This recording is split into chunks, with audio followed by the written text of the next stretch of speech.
Mr. Speaker, today with the permission of Frank Gruben's mother, Laura, I'd like to speak to everybody here and throughout the Northwest Territories and beyond to tell you about Frank, who has been in Fort Smith attending college and was last seen on May 6, 2023.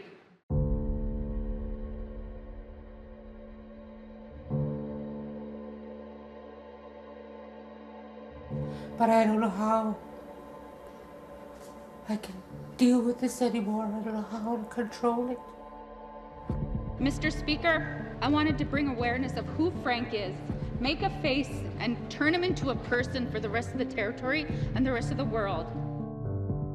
This is my friend, my good friend.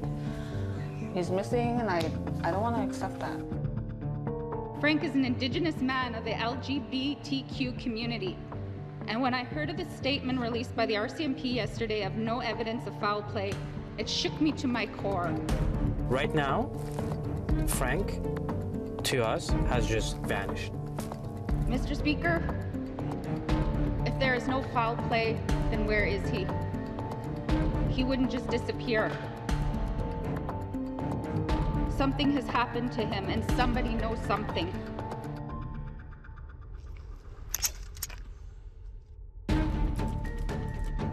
Almost 5 months has passed. Mr. Speaker, where's Frank?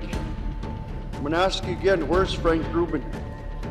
Where is this case now with the RCMP, and what are they doing next to try to bring Frank home to his mother? As I stated, it still is an open investigation. If there's new information that comes to light, then the RCMP can use that and take further steps. So I reiterate the members' comments. If you know something, please come forward.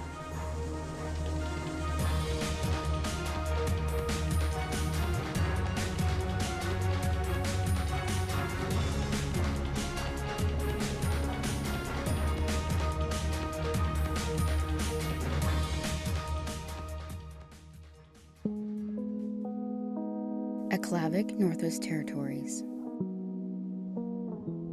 A remote Gwich'in and Inuvialuk hamlet just south of the Arctic Ocean. It's a tight-knit community that Frank Gruben called home. Today's story is called I Am Like a Tree, Leaves and Branches, a story of belonging and growth, by Carrie Armstrong and Terry Mack. I am like a tree, leaves and branches. Our leaves, our belonging. He was always outgoing. He had so many friends and cooking and sharing his food, and he always did very well in his Gwich'in language. Jungwinzi, this is the Lord's Prayer in Gwich'in.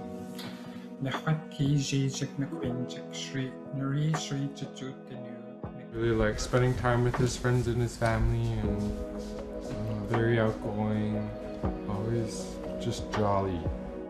He could sing and do his Gwich'in dance, and I don't know what this means. And everybody's got a memory of my brother. Yeah. They taught me that it's better to have more love in your life than more hate. Then my mother taught me one of the most important lessons of all. You are as good as anyone. You must never feel that you are less than anyone else. In the summer of 2022, Frank made the decision to move more than 1,000 kilometers south to attend college for upgrading, and also seek out a greater LGBTQ2S community in Fort Smith.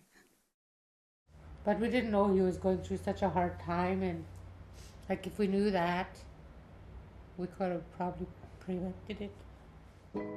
The elder says, "Tell me your story. I will sit here quietly and not judge you. I will respect your words, and I am going to believe you."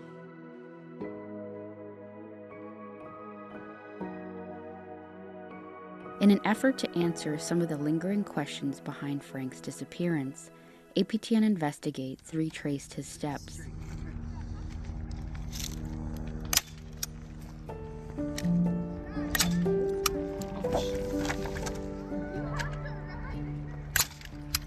You're his guys' family?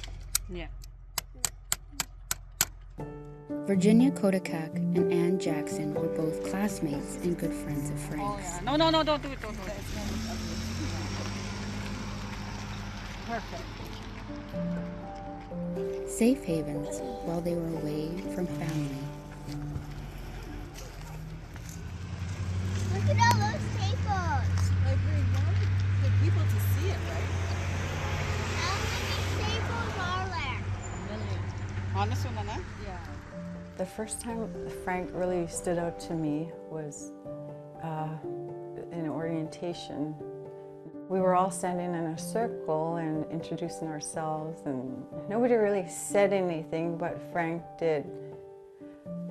And he spoke in his language, and it was so beautiful to hear someone speak in their language, especially that we were mostly entirely Indigenous students. But according to Jackson, the transition from a small community to college life wasn't an easy one for Frank, and there were few support systems available on campus.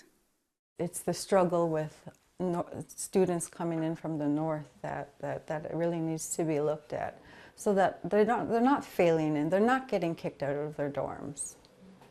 Eventually it did happen to Frank, but it just didn't happen to Frank, it happened to a lot of students, and it's still happening to a lot of students. On December 5th, 2022, Frank was evicted from his residence at Aurora College over noise complaints. At the time, he was staying at Brainett Hall, a repurposed former residential school. I tried to take him in my unit, but I live in college residence myself, and I was told if a student gets kicked out of their residency, I'm not allowed to take them in. And I was told, no, it's against policy. So in my head, so I was like, so we're just going to leave them homeless? The women say he tried to find accommodation, but there were few housing options available. He just went house to house, and he always had his bag with him with clothes. And by the next semester, he had dropped out of school completely. May 2nd, he said he had to go do something downtown, and so we jumped in my truck and gave him a ride. And he took a last selfie with me and my little one. And May 2nd was the last time I saw and heard from Frank.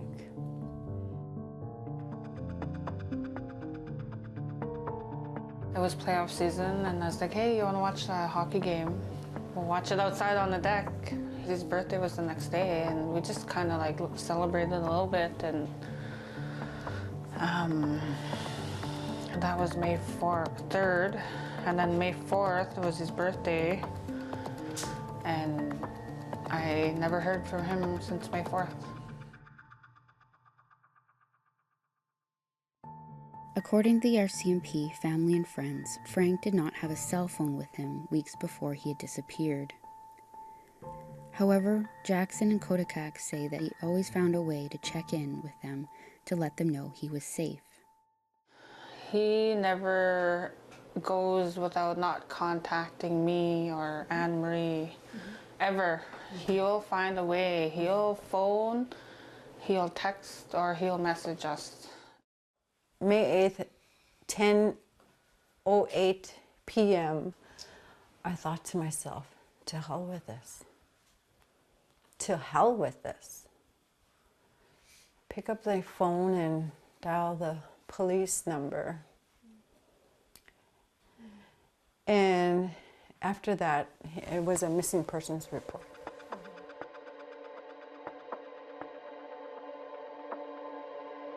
Provided by the RCMP, this is believed to be the last known footage of Frank Gruben.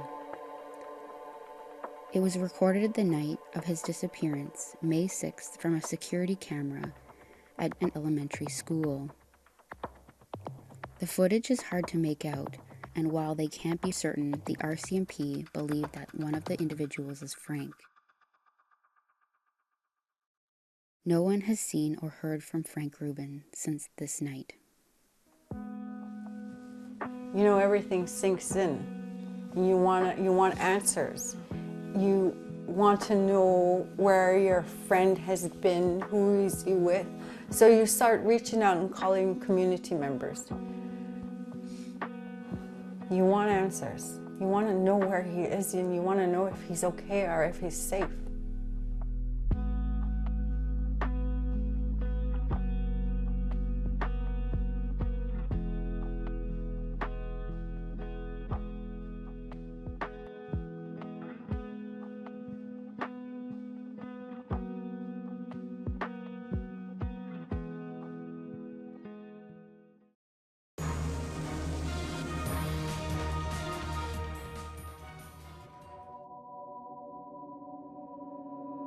I just wanted to bring it to light that our family is dealing with a lot right now. Trying to figure out what happened to my brother. The RCMP in the Northwest Territories are not doing anything. I feel like they could be doing more. It's late September.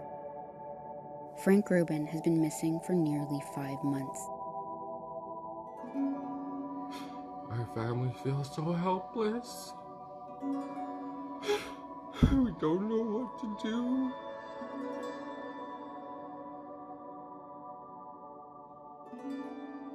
Nobody deserves to go through this, not knowing what happened. That's my son. He meant the world to me.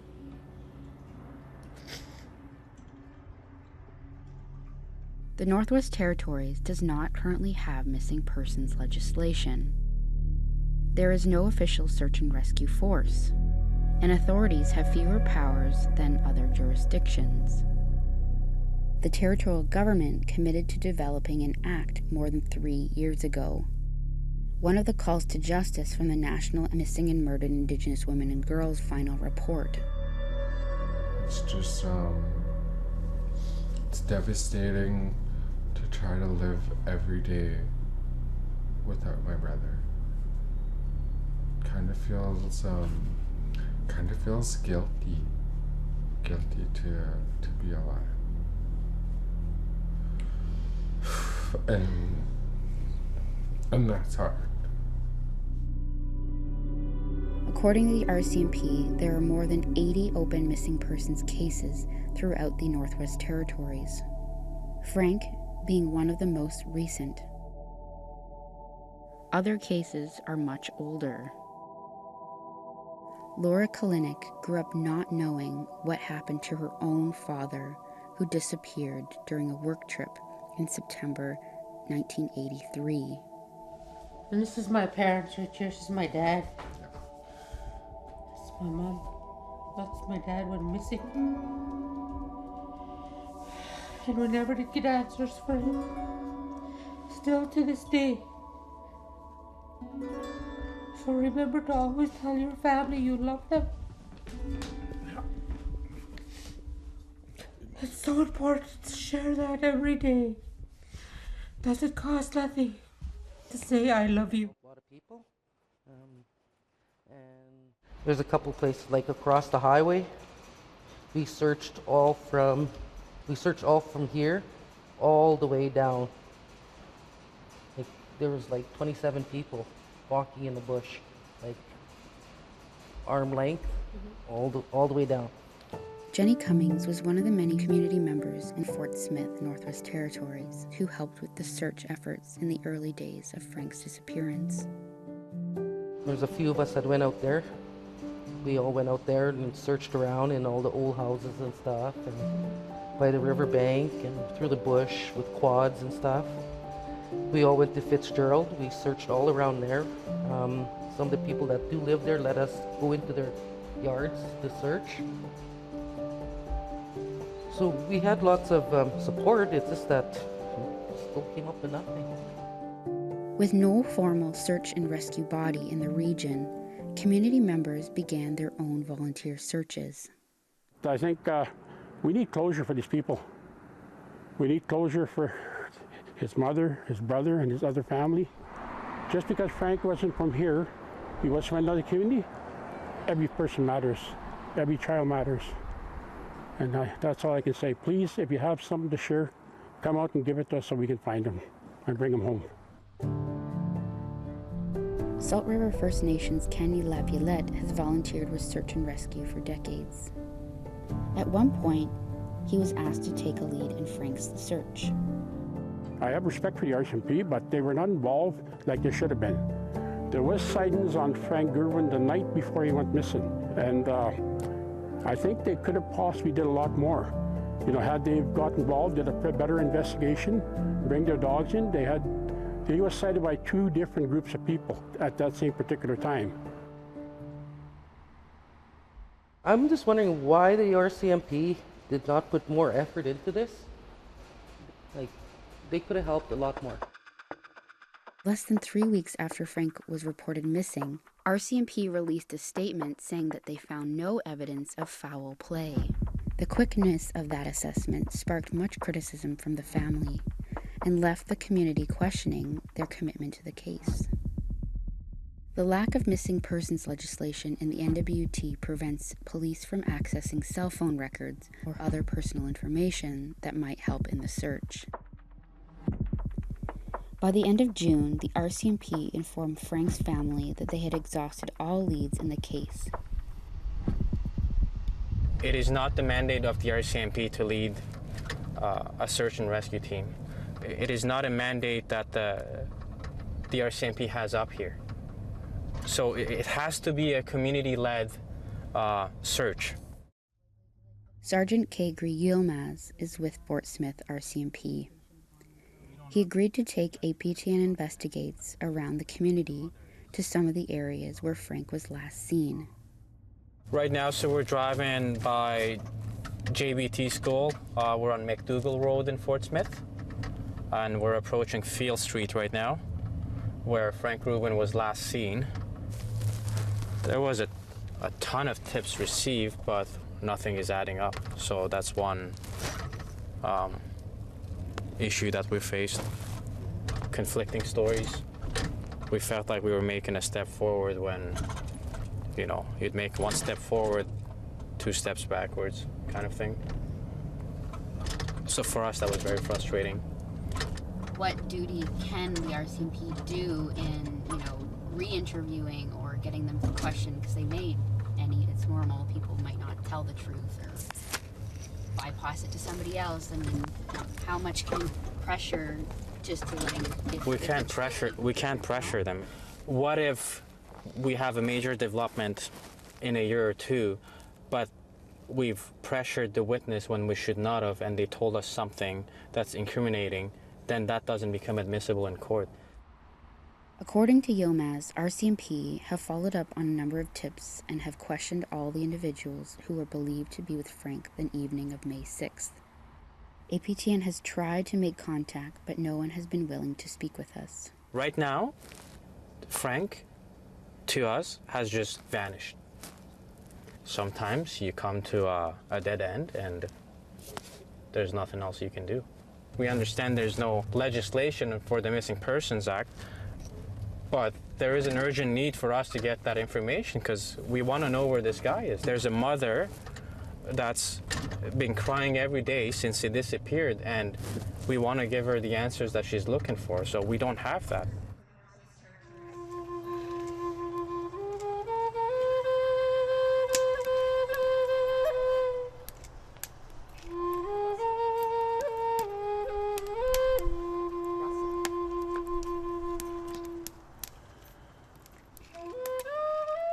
Frank's disappearance was also on the minds of many gathered outside the territorial legislature in the capital city of Yellowknife this past October. The ceremony was part of the National Day of Action for Missing and Murdered Indigenous Women, Girls, and LGBTQS individuals. What did you think of just now with the unveiling? It was powerful, and I appreciate having that monument there to walk by it every day now. R.J. Simpson is the Premier of the Northwest Territories. He served as the Justice Minister when the territorial government first committed to developing missing persons legislation nearly 4 years ago. You know, the missing persons legislation, it gives the police a lot of powers to compel information. So this legislation would allow the police to get court orders to access records. You know, it's a powerful tool. According to Simpson, the legislation is almost complete, but it's about finding the right balance. As a legislative assembly, we have the power to just put legislation through without really consulting the public on it. But we'd all need to agree that that's what we have to do. And speaking with some of the other members, there is a real desire to ensure that this does balance people's privacy with the purpose of the act.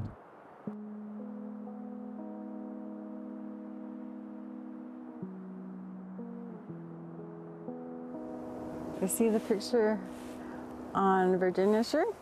This is where Frank was sitting. So we're going to say a little prayer for him before we start our search. Nits you efirat a Mari want luedegai neli. Newisini nedze yarawe. Klavik has a motto and it's never say die. And also translates to me to like never give up. You don't give up. There's still lots to do for my brother. Not just for my brother, but for everybody else. Yeneneke kurashodo it's an akayadiawe. Yezuna showata yezoarekli.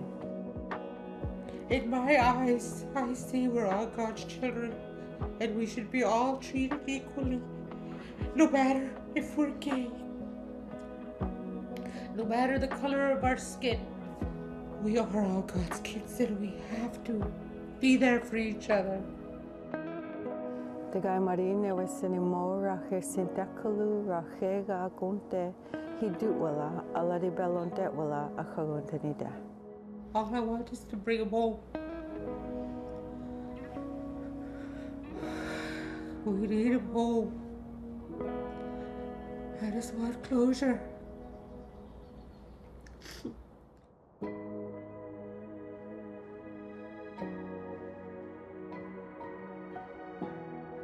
The elder says, "Tell me your story. I will sit here quietly and not judge you. I will respect your words, and I am going to believe you." The child looks so happy. He says, "Thank you. This is what happened to me."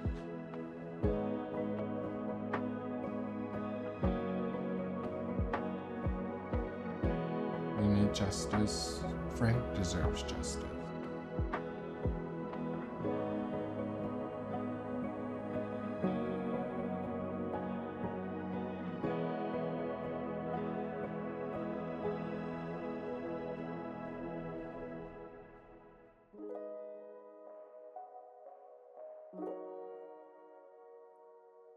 you